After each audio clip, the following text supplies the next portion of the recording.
Mga kapatid, magandang hapon po sa inyong lahat. Ito pong Fortuner na yan, no? Yan yung dinala dito na ang problema lang pala, wala na po siyang diesel. Empty na po talaga.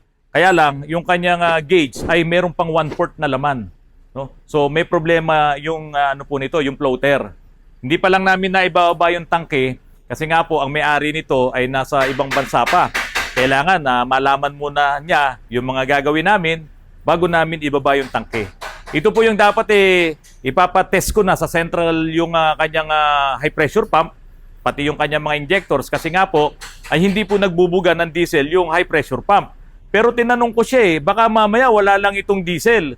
Tapos tinanong ko rin yung nandoon sa manibela, tinignan yung gauge, meron namang 1/4. Kaya po tuloy-tuloy lang kami doon sa aming diagnose. Pero yun nga, nung nakaalis na si TJ, yung bayaw ng may-ari, i-check pa rin namin. At yung kanyang tangke mismo ay tinignan namin kung talagang walang laman. Wala po talagang laman. So talagang walang diesel yung kanyang tangke. So ngayon nakapagpakarga na po kami. Ay umaandar na po siya. At sasagutin ko lamang po itong mga ilang comment po doon sa vlog po na yon. Ito po ang sabi ni Kado Starch. Ibig sabihin ba niyan, Randy, may problema yung fuel gauge niya? What about yung transmission niya? Hindi po kaya magkaroon din ng problema sa pagkakatow niya ng malayo.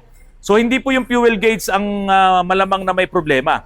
Baka po yung kanyang floater. Kaya i-check ko rin muna po yung kanyang floater. Kasi po, itong unit na to, kapag pinatay mo yung engine, bumababa naman yung, yung kamay ng fuel gauge. Ito, tingnan niyo po. Pakita ko po sa inyo. Tara. Halika dito sa likod. So, hindi, wag ka bababa. So, ngayon ay nasa 1/4, no? Yung ating fuel gauge. Ayan. Patayin mo nga ngayon yung engine. Sige, patayin mo. Ay, walang ilaw. Teka, kukuha ko ng ilaw. Bumaba. So, ayun. Nasa baba po siya. So, on mo ngayon. Okay. Ngayon, off mo. Oh. So, gumagana po yung kanyang meter sa fuel gauge. Kaya malamang walang problema yung ating fuel gauge. Ngayon, ang i-check ngayon natin dyan, mga kapatid, ay yung kanyang mismong floater. Baka yung floater niya ay kahit na wala ng laman na diesel, yung tangke, hindi siya umaalis dun sa 1/4. Kaya kailangan maibaba natin at ma-check natin yung floater. So, isa po yun sa gagawin natin. Ngayon, doon naman sa tanong nyo, na baka may mangyari doon sa pagkakatow ng malayo na umaandar, hindi po kasi ito sinakay sa tow truck, possible po na merong magkaroon ng problema. Kasi po, kapag ang automatic transmission ay hinila nyo, umiikot ngayon, yung ilalagay nyo sa neutral, umiikot yung gulong, umiikot yung propeller, hanggang doon sa transmission, umiikot yung output shaft. Okay lang yun kasi naka-neutral naman. Kaso ang problema, walang nagsisirculate na langis kasi nga hindi umaandar yung makina, hindi gumagana yung kanyang torque converter, at hindi rin napapaikot yung high pressure pump doon sa transmission. Kaya walang oil or ATF na magsisirculate doon sa loob ng transmission habang hinihila mo naman. Umiikot nga po yung output shaft. Di ba? Pansinin nyo, kung nakalagay sa park, hindi yan naabante, masisira yan. Kaya ilalagay mo sa neutral. Mas lalong delikado kung ilalagay mo sa drive. Kaya yun, hinila to nasa neutral, hindi gumagana ang transmission, walang ATF na nagsisirculate doon sa mga nag-iikutan na pyesa, yung epekto po niyan hindi pa natin malalaman ngayon. Pero merong isang nakakataas kilay na comment, mga kapatid. Ito pong comment po ni Cesar Bautista. Sana doon sa mga nakabasa, wag po kayo maniniwala dito. Kasi ito yung pinakadelikadong comment na nabasa ko. Okay, ito na. Kahit putol ang timing belt niyan, start pa rin yan. Pero hindi lang matatakbo. Yun. Kahit daw putol, yung timing belt, i-start pa din. Alam mo ba, Mr. Cesar Bautista, yung timing belt, nakakabit yan dito sa sigunyal, sa crankshaft. At yung ibabaw naman yan ay nakakabit sa camshaft. So pag ikot ng sigunyal mo, dahil pag in-start mo, yung starter, papaikutin yung flywheel, ikot yung sigunyal, kapag hindi umikot ang camshaft, hindi yan ni-start. Kahit sinong mekaniko ang tanungin mo, kahit yung mga bago pa lang na nag-aaral na mekaniko, itong sinabi mo, Mr. Cesar Bautista, ay maitim pa to sa sabaw ng pusit. Madilim, malabo pa to sa sabaw ng pusit. Kahit putol ang timing belt niyan, start pa rin yan, pero hindi lang makakatakbo. Mali. Maling-mali po yun. Pag naputol ang timing belt mo, hindi na yan i-start. At masisira pa ang sasakyan mo kung yan ay mag-uuntugan yung mga valvula at yung piston. Oh, di ba? Kung pipilitin mong i-start yan, putol na yung timing belt, masisira talaga ang makina mo. Napakadelikado po nun. Unless, mga kapatid, kung yung engine mo ay non-interference, kahit maputol ang timing belt, ay hindi mag-uuntugan yung valvula saka yung piston. Pero hindi pa rin yan i-start. Hindi pa rin makakagana ang iyong makina. Kasi nga, kapag ka nga lang masira yung camshaft sensor mo, hindi na yan i-start eh. Kapag ka masira yung crankshaft sensor mo, hindi na yun i-start. Bakit? Kung dumudumi yung sensor sa crankshaft, hard starting. Kasi dapat magkaroon ng synchronization or naka-timing yung ikot ng crankshaft doon sa ikot ng camshaft para hindi nga magbanggaan at maibigay talaga yung tamang timing ng makina. Doon sa sinasabi mo na kahit putol na yung timing belt, aandar pa yan, maling-mali ka po doon. Konting balik sa pinag-aralan para po sa susunod na comment nyo ay masasabi nyong, pasensya na Autorans, ang nasa isip ko ay yung kanyang serpentine belt. Baka iyon ang nasa isip ni Sir. Cesar Bautista ba to? Okay, Cesar Bautista, baka ang nasa isip mo yung serpentine belt. Kahit na yan ay putol, oo, i-start yan. Pero mag-overheat yan. Hindi rin kakarga ang alternator niyan. So marami ring maapektuhan. Hindi rin gagana aircon mo. Andar ang makina, drive mo pa rin yan ng abante, pero magkakaroon ka ng problema. Lahat ng mga motor, lahat ng mga nakakabit doon sa serpentine belt, hindi yun gagana at yun ang magbibigay sa iyo ng maraming issues. Ano pangalan mo, kuya? Cesar, sir. Dito ka. Cesar. Ano bang problema nitong sasakyan mo? Ba't ka napunta dito biglaan? Ay, sir, napunta ako dito. Yung issue naman dito, sir, yung may talsik doon sa may dipstick. Doon sa dipstick? Sir. Pag sobrang namang init, kung ganyan, sir, wala naman na talsik yan. Pag yung mainit, talsik na, sir, yung... Pag mainit na? Oo, sir. Oo. Ano ba history nito? Bagong overhaul ba to? Oo, sir. Bagong overhaul. Ito lang, gusto ko yan na overhaul. May, April 13, April 13. 2026. Oo, sir. Ayan. Ngayon, yung pangalawa, doon, ano ba nakalistado na, doon? Ha? Dalawang overhaul. Oo, sir. Dalawang overhaul. Oo. Okay. Anong araw yun? May? May 2. Ano ba mauna? April or May? April ba mauna? Kilala ko si May. Si May nauna eh. Okay. April, tapos May. May. Oo. Wala naman talsik eh. Oo, sir. Sabi mo, may talsik. Pag mainit, sir, na yung tatakbo ako ng malayo. Oo. O yan, nalabas na sir yung talsik. Saka natatalsik Oo, pag sir. mainit na. Oo. Na-inject mo ba yung likod? Sige, taas mo pang Pero konti. ganyan na, sir, na naka-minor lang na maski maghapon, wala naman lumalabas. Oo. Wala. Pag naka-minor lang buong maghapon, walang lumalabas. Wala, sir. Wala. Oo. So ngayon, pagka talaga nagamit mo ng malayuan, doon may lumalabas. Yeah, sir, lumalabas na. Katulad kanina, umakit ako, sir, dito. Oo. Kaya ano ba nga kung binuksan nila kagad na ito, inano nila, bakit yung Ayun, may talsik na, malakas na. Oo, sir. Okay. Siguro dapat ang gagawin, huwag ka na pupunta malayo. Diyan ka lang sa lugar nyo. Hindi naman pinito ko. Para walang talsik.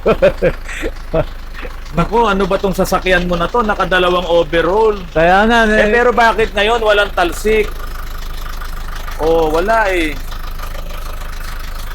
Wala akong... Kaya burido ako, sir, na ano eh. Ha? Kung lalabas yan, sir, yung mainit na mainit. Wala eh. Mainit na to eh. Sa temperature niya, hindi pa nga masyadong mainit. Sa gitna na. Ang ano. Okay.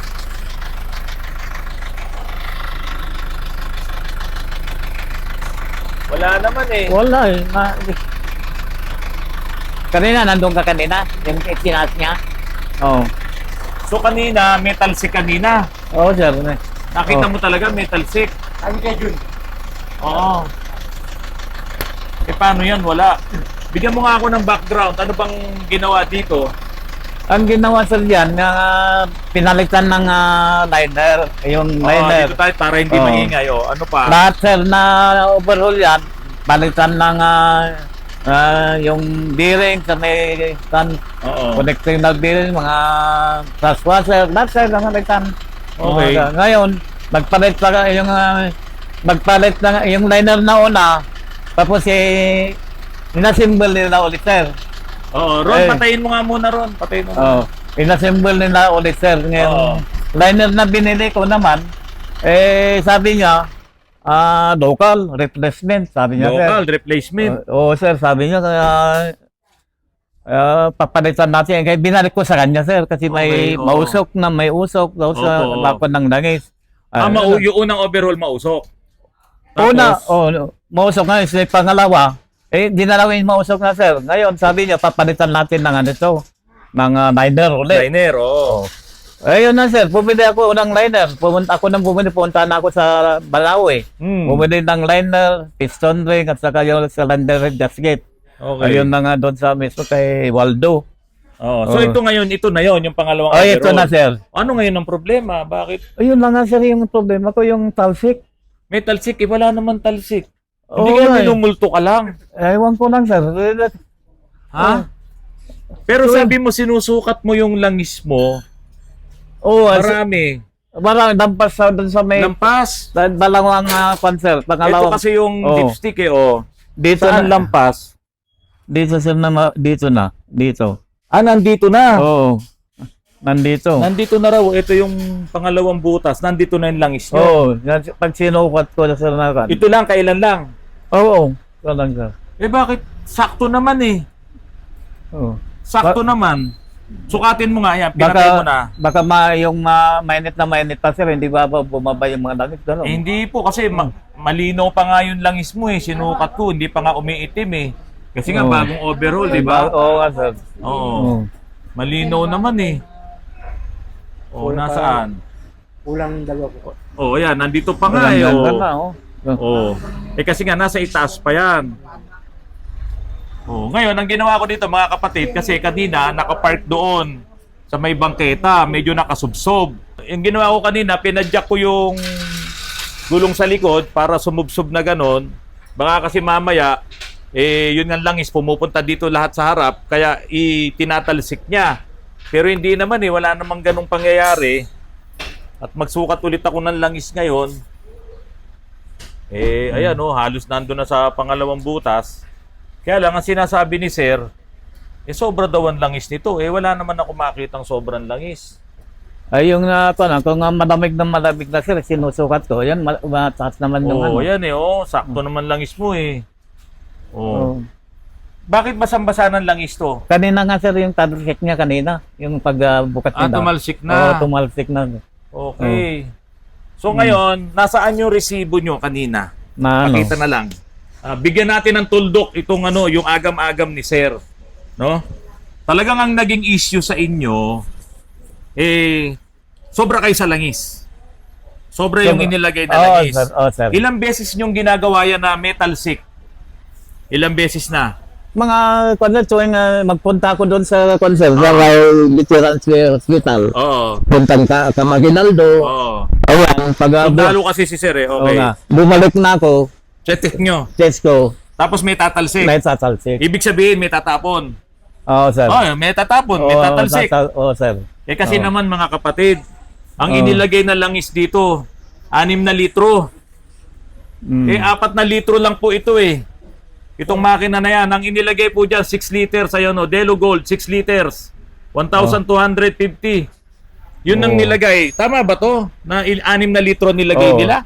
6 yung unang overhaul, sir. 6. Oo. Yung pangalawa, 5. 5, sobra pa rin. Oo, sir, 5. Kasi dapat Oo. 4 na litro lang po ito.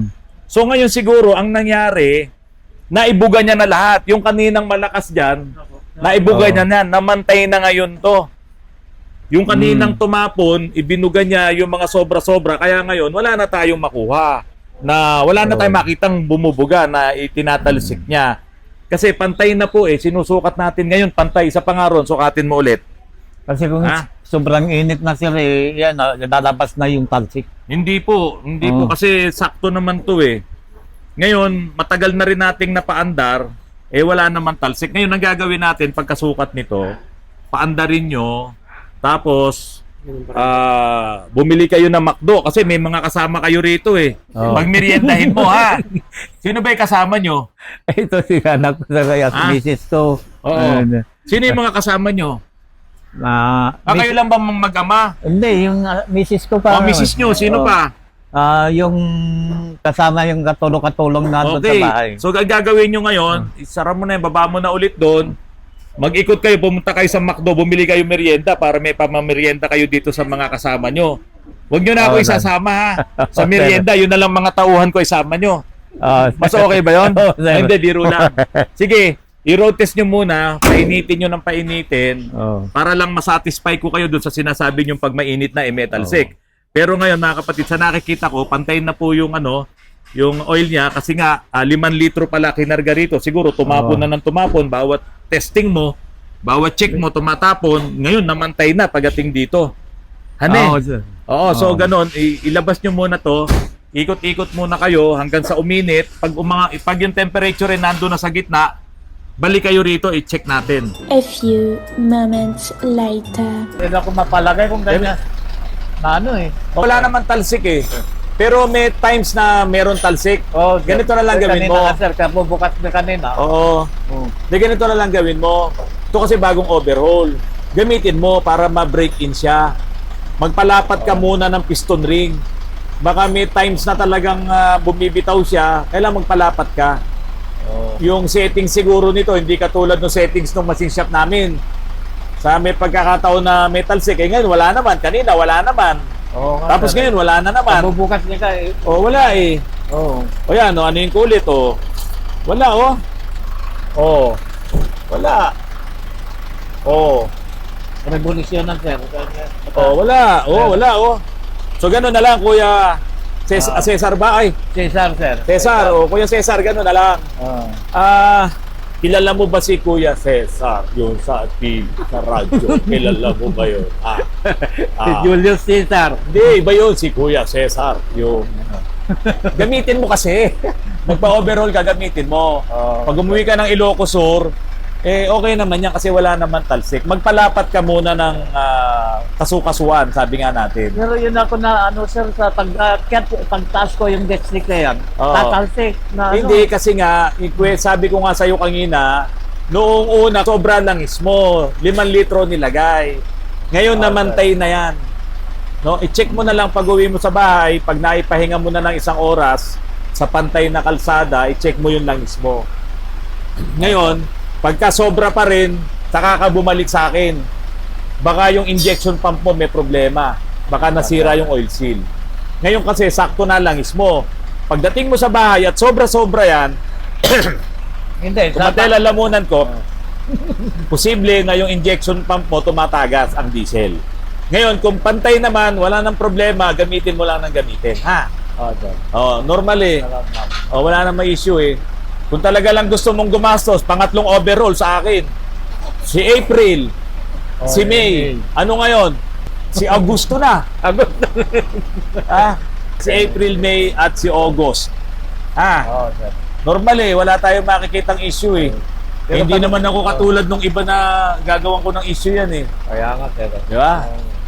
Kaya yan na dyan ako na sir eh. Baka makabiyaya ko na malayo. Baka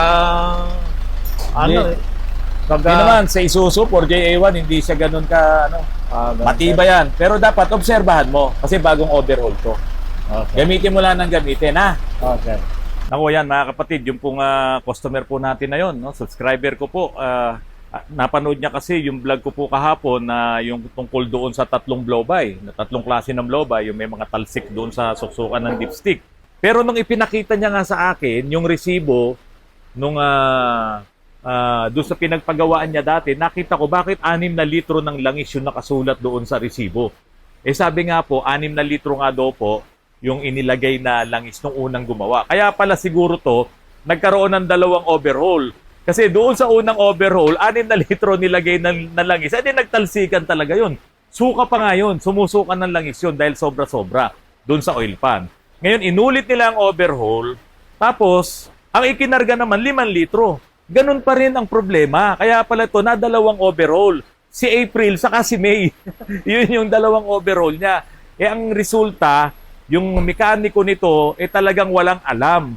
Bakit? Bakit siya maglalagay ng 6 na litro doon sa unang overhaul, tapos nagkaroon ng problema, sumusuka ng langis, nung sumunod na overhaul, 5 litro naman ang inilagay niya, ganun pa rin yun. Tatalsik pa rin yun. Pero ang tanong, bakit pagdating dito, hindi na tumatalsik? Kasi nga, naubos na siguro. Yung huling suka ng langis dito sa shop, yun na yung huli. At pumantay na ngayon. Pero dito, ang tingin ko, ang mali dito talaga yung mekaniko na nag-overhaul ng 2 beses, ilagay ba naman, sobrang dami ng langis, talagang susuka po yan. Ngayon, nandito po sa likod ko itong Innova na sasakyan, Toyota. Ito po ay ginagamit ni Mario Fernandez, diyan po sa Rizal East, no? Sa finance po siya, diyan sa distrito. Kahapon, nung pumunta sila rito, hindi ko na po pinadala to. Kasi nangamoy na yung clutch dito pa lang sa packet sa mahabang parang, ipinacheck sa akin dito, sabi niya, Randy, nangamoy po yung clutch. Nung chinek ko nga, at tinest ko, nilagay ko sa primera, hinandbrake ko lang, binitawan ko yung clutch, hindi na umaabante. Naka-primera po yun, nakakambyo ng primera. Kasi nga po, tingnan nyo naman ang nangyari dito sa kanyang clutch sliding. Ubus na po, nagbakal sa bakal na, ito na yung rivet, Ito po ay tumama na doon sa pressure plate. Mabuti na lamang, doon sa kabilang side, sa flywheel, hindi pa masyadong napudpod. Kaya yung flywheel niya, nireplace ko na rin naman para sigurado lang na hindi ito magkakaroon ng dragging. Kasi pagka na-overheat ang ating clutch assembly, yung flywheel na dadamay. Kaya pag nagpalit ka ngayon ng bagong clutch at hindi ka nagpa-replace, yan po yung nagiging dahilan yan ay yung dragging. Kaya tayo ay nag-replace na rin. At isinasalang na po doon, mga kapatid. Ito naman yung kanyang pressure plate. Ayan, kitang-kita yung tama nung rivet dito sa portion na to. At sobrang kinis na. Ayan, kaya talagang dulas na. Ngayon, yung portion ng lining, ito na lang ang dumidikit. Itong portion na to. Kaya po, hindi na niya maiabante itong sasakyan at sliding na po talaga. Ayan. Palit na rin po ito ng release bearing saka pilot bearing. Dahil nga po sa ito po ay luma na rin yung sasakyan at first time po na mapalitan ng clutch assembly, tinignan ko na rin po yung kanyang timing belt. At manipis na rin po yung kanyang timing belt, mga kapatid. Kaya nakapagpalit na po tayo. Ito po yung kanyang timing belt. Manipis na po. No? So lahat ng mga delikado, inasikaso na natin, inayos na natin kasi napaka-importante ng mga sasakyan sa mga katulad po nila Mario Fernandez. Hindi sila dapat masiraan ng sasakyan, lalo na sa oras ng pagtupad. Anong size? Na, dito na lang.